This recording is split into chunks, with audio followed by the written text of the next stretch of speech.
നമസ്കാരം. മലയാളി വാർത്തയിലേക്ക് സ്വാഗതം. പാക് അധീന കശ്മീരിൽ ചില പ്രശ്നങ്ങളുണ്ട് എന്ന് നമുക്കറിയാം. കഴിഞ്ഞ കുറേ നാളുകളായി ഇതുമായി ബന്ധപ്പെട്ട വാർത്തകൾ അന്താരാഷ്ട്ര മാധ്യമങ്ങളും അതുപോലെ തന്നെ ദേശീയ മാധ്യമങ്ങളുമെല്ലാം റിപ്പോർട്ട് ചെയ്യുന്നുണ്ട്. പാക് മാധ്യമങ്ങൾ ഇതുമായി ബന്ധപ്പെട്ട വാർത്തകൾ നൽകുന്നത് വളരെയധികം കുറവാണ്. പക്ഷേ പാക് അധീന കശ്മീരിൽ വലിയ പ്രക്ഷോഭം നടക്കുകയാണ്. ഈ പ്രക്ഷോഭം സർക്കാർ വിരുദ്ധ പ്രക്ഷോഭമാണ്.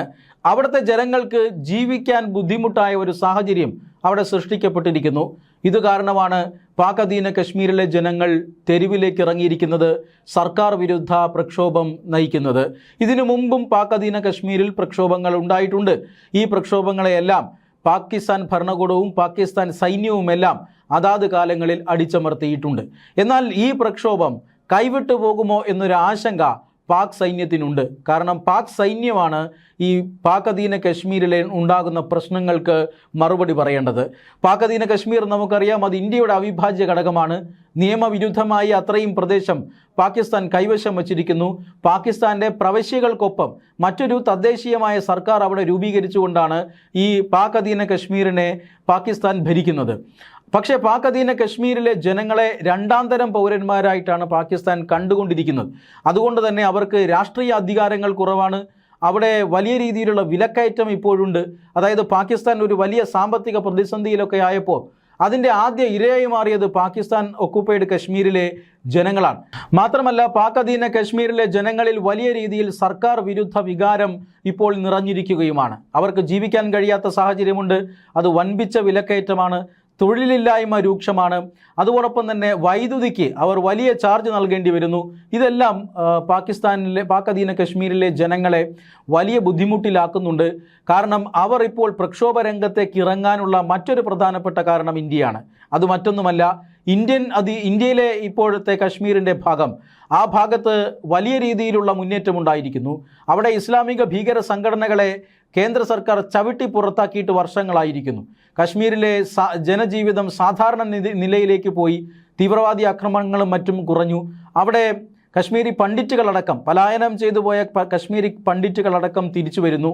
വൻ രീതിയിലുള്ള വികസന പ്രവർത്തനങ്ങൾ നമ്മുടെ കശ്മീരിൽ ഉയർന്നു വരുന്നുണ്ട്. അവിടെ കോടിക്കണക്കിന് രൂപയുടെ നിക്ഷേപം നടക്കുന്നുണ്ട്. വിനോദസഞ്ചാര മേഖല പുഷ്ടിപ്പെടുന്നു. രാജ്യത്തിൻ്റെ പല ഭാഗത്തു നിന്നും അതുപോലെ തന്നെ വിദേശ രാജ്യങ്ങളിൽ നിന്ന് പോലും കശ്മീരിലേക്ക് ഇപ്പോൾ ടൂറിസ്റ്റുകൾ എത്തുന്നു.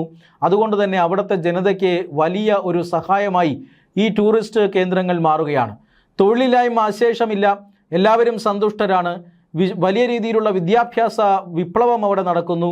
തൊഴിലില്ലായ്മ പരിഹരിക്കാനായി കോടിക്കണക്കിന് രൂപയുടെ നിക്ഷേപം അവിടെ നടക്കുന്നതോടൊപ്പം തന്നെ ടൂറിസവും അവിടെയുണ്ട്. അതായത് ഇന്ത്യൻ ഭാഗത്തെ കശ്മീർ നോക്കുമ്പോൾ പാകിസ്ഥാനിലെ കശ്മീരികൾക്ക് വലിയ നഷ്ടബോധം തോന്നുന്നുണ്ട്. അപ്പുറത്ത് സമ്പൽ സമൃദ്ധിയും ഇപ്പുറത്ത് പട്ടിണിയുമാണ്. അതുകൊണ്ട് തന്നെയാണ് പാക് അധീന കശ്മീരിലെ ജനങ്ങൾക്ക് ഇപ്പോൾ അവിടുത്തെ സർക്കാരിനോട്, പ്രാദേശികമായ സർക്കാരിനോട് വലിയ രീതിയിലുള്ള വികാരം അല്ലെങ്കിൽ വലിയ രീതിയിലുള്ള ക്ഷോഭമുണ്ടാകാനുള്ള കാരണം. ഇത് അടിച്ചമർത്താൻ നോക്കുകയാണ് പാകിസ്ഥാൻ സർക്കാർ, പ്രത്യേകിച്ചും പാകിസ്ഥാൻ ഭരണകൂടം. അസീം മുനീറിൻ്റെ നേതൃത്വത്തിലുള്ള പാക് ഭരണകൂടം ഇപ്പോൾ വലിയ രീതിയിലുള്ള ഇടപെടലുകളാണ് പാക് അധീന കശ്മീരിൽ നടത്തിക്കൊണ്ടിരിക്കുന്നത്.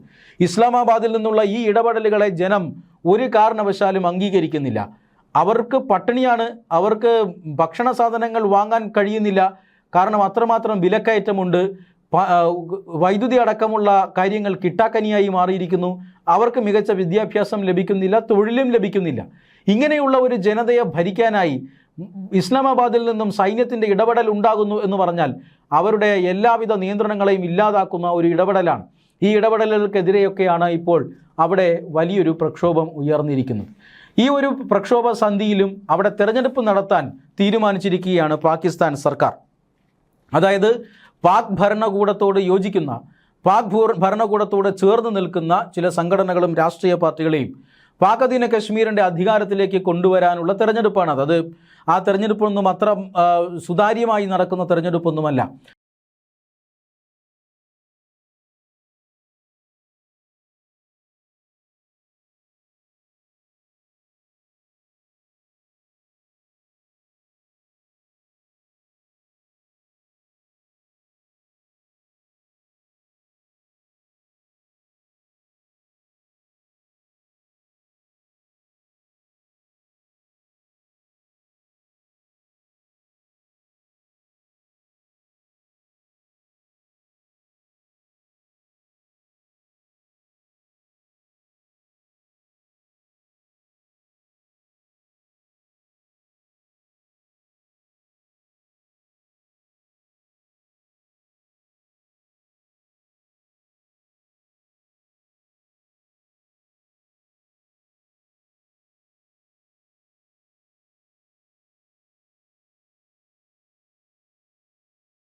അതായത് തെരഞ്ഞെടുപ്പ് രംഗത്ത് നിന്ന് ജോയിന്റ് അവാമി ആക്ഷൻ കൗൺസിലിനെ മാറ്റി നിർത്തിക്കൊണ്ട് പാകിസ്ഥാൻ ഭരണകൂടത്തിന് ഇഷ്ടമുള്ളവരെ മാത്രം തിരഞ്ഞെടുക്കത്തക്ക രീതിയിൽ തെരഞ്ഞെടുപ്പിൽ ഇടപെടുന്ന ഒരു പ്രവണതയാണ് കഴിഞ്ഞ ദിവസം അല്ലെങ്കിൽ പാക് ഭരണകൂടം നടത്തിയിട്ടുള്ളത്. ഇതാണ് പെട്ടെന്ന് ഈ തവണ പ്രക്ഷോഭം പൊട്ടിപ്പുറപ്പെടാനുള്ള ഏറ്റവും പ്രധാനപ്പെട്ട കാരണം കഴിഞ്ഞ കുറേ നാളുകൾക്ക് മുമ്പ് തന്നെ പലതവണ ഇത്തരത്തിലുള്ള പ്രക്ഷോഭങ്ങൾ ഉണ്ടായിട്ടുണ്ട്. പ്രക്ഷോഭകാരികളെ പാകിസ്ഥാൻ ഭരണകൂടം കേട്ടിട്ടുണ്ട്, പ്രക്ഷോഭകാരികളെ പാകിസ്ഥാൻ ഭരണകൂടം അടിച്ചമർത്തിയിട്ടുണ്ട്. അപ്പോഴെല്ലാം താൽക്കാലിക പ്രതിഭാസം എന്ന നിലയിൽ തുടങ്ങുകയും ഒടുങ്ങുകയും ചെയ്തിരുന്നു പ്രക്ഷോഭം. ഇന്നിപ്പോൾ വീണ്ടും പ്രക്ഷോഭം പൊട്ടിപ്പുറപ്പെടാനുള്ള കാരണം ഇതാണ്. തെരഞ്ഞെടുപ്പ് പ്രഖ്യാപിച്ചിരിക്കുന്നു. അവിടെ നിന്നും തെരഞ്ഞെടുപ്പ് രംഗത്തു നിന്നും ജോയിന്റ് അവാമി ആക്ഷൻ കൗൺസിലിനെ മാറ്റി നിർത്താനായി സംഘടനയെ നിരോധിക്കുന്നു. സംഘടനയുടെ ഏറ്റവും ഉന്നതരായ 4 പ്രവർത്തകർക്കെതിരെ രാജ്യദ്രോഹ കുറ്റം ചുമത്തുന്നു. അവരെ പിടികിട്ട പുള്ളികളായി പ്രഖ്യാപിക്കുന്നു. അവരെ പിടികിട്ടിക്കഴിഞ്ഞാൽ വധശിക്ഷ പോലും നൽകാൻ പാകിസ്ഥാൻ മടിക്കുകയില്ല എന്ന ഒരു സാഹചര്യമുണ്ട്. ഇത് കാട്ടി പാകിസ്ഥാൻ അധിനിവേശ കശ്മീരിൽ നടക്കുന്ന പ്രക്ഷോഭത്തെ അടിച്ചമർത്താനാണ് ഇപ്പോൾ പാകിസ്ഥാൻ ശ്രമിച്ചുകൊണ്ടിരിക്കുന്നത്. അതിൻ്റെ ഭാഗമായിട്ടാണ് ഇപ്പോൾ ഈ ജോയിന്റ് അവാമി ആക്ഷൻ കൗൺസിലിനെ തെരഞ്ഞെടുപ്പിന് തൊട്ട് മുമ്പ് പാകിസ്ഥാൻ സർക്കാർ നിരോധിച്ചിരിക്കുന്നത്. എന്തായാലും ഈ നിരോധനവും പ്രക്ഷോഭത്തിനുള്ള ഒരു കാരണമാകുന്നു. പിറ്റേന്ന് പാക് അധീന കശ്മീരിൽ ഒരു വലിയ ബന്ദ് നടക്കുന്നു. ആ ബന്ദിന് ശേഷം ദിവസേന സമരം നടക്കുകയാണ്. ആ പ്രക്ഷോഭങ്ങൾ അടിച്ചമർത്താൻ സർക്കാർ ശ്രമിക്കുന്നുണ്ട്.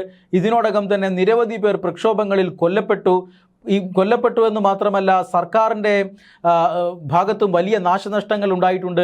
ജനങ്ങൾ സുരക്ഷാ ഭടന്മാരുമായും പോലീസുകാരുമായും മറ്റും ഏറ്റുമുട്ടുകയാണ്. അവർക്ക് അവരുടെ ആവശ്യങ്ങൾ ഉന്നയിച്ചുകൊണ്ടുള്ള ഒരു സമരമാണ് നടത്തുന്നത്. ആ ആവശ്യങ്ങളോട് പ്രതികരിക്കണമെന്നതാണ് ആവശ്യം. പക്ഷേ പാകിസ്ഥാൻ സർക്കാർ അതിന് തയ്യാറായിട്ടില്ല. ഇതുവരെ പാക് അധീന കശ്മീരിലെ ജനങ്ങളെ അങ്ങേയറ്റം അവഗണിക്കുന്ന ഒരു നിലപാട് സ്വീകരിക്കുന്നു. പക്ഷേ ആ നിലപാടിനെതിരെ അതിശക്തമായ ഒരു തിരിച്ചടിയാണ് ഇപ്പോൾ പാകിസ്ഥാൻ ഭരണകൂടത്തിനെതിരെ ഈ പറയുന്ന ജോയിന്റ് അവാമി ആക്ഷൻ കൗൺസിൽ നൽകിക്കൊണ്ടിരിക്കുന്നത്. ആ സമയത്താണ് ജോയിന്റ് അവാമി ആക്ഷൻ കൗൺസിലിനെ നിരോധിക്കുന്നതും രാജ്യദ്രോഹ കുറ്റം ചുമത്തുന്നതും. പാക് അധീന കശ്മീരും പാകിസ്ഥാൻ ഭരണകൂടവും തമ്മിൽ മുഖാമുഖം നിൽക്കുന്ന കാഴ്ചയാണ്. പാകിസ്ഥാനിലെ സൈനിക ഭരണകൂടമാണ് പാക് അധീന കശ്മീരിൽ നടക്കുന്ന വിഘടനവാദ പ്രവർത്തനങ്ങളെ ഇല്ലായ്മ ചെയ്യാനുള്ള ഓരോ തന്ത്രങ്ങളും രൂപപ്പെടുത്തുന്നത്. എന്നാൽ ഇപ്പോൾ പാക് സൈന്യത്തിൻ്റെ കയ്യിൽ നിൽക്കാത്ത ഒരു സാഹചര്യമാണ്. പാകിസ്ഥാൻ സൈന്യത്തിൻ്റെ ഇടപെടൽ കാരണമാണ് അവിടെ പ്രക്ഷോഭമുണ്ടായത്. ആ പ്രക്ഷോഭത്തെ അടിച്ചമർത്താൻ, ആ പ്രക്ഷോഭത്തെ ഇല്ലാതാക്കാൻ ഇപ്പോൾ പാകിസ്ഥാൻ സൈന്യത്തിന് പോലും കഴിയാത്ത ഒരു സാഹചര്യം നിലനിൽക്കുന്നു എന്നതാണ് പാകിസ്ഥാൻ അധീന കശ്മീരിൽ നിന്നും ലഭിക്കുന്ന സൂചനകൾ.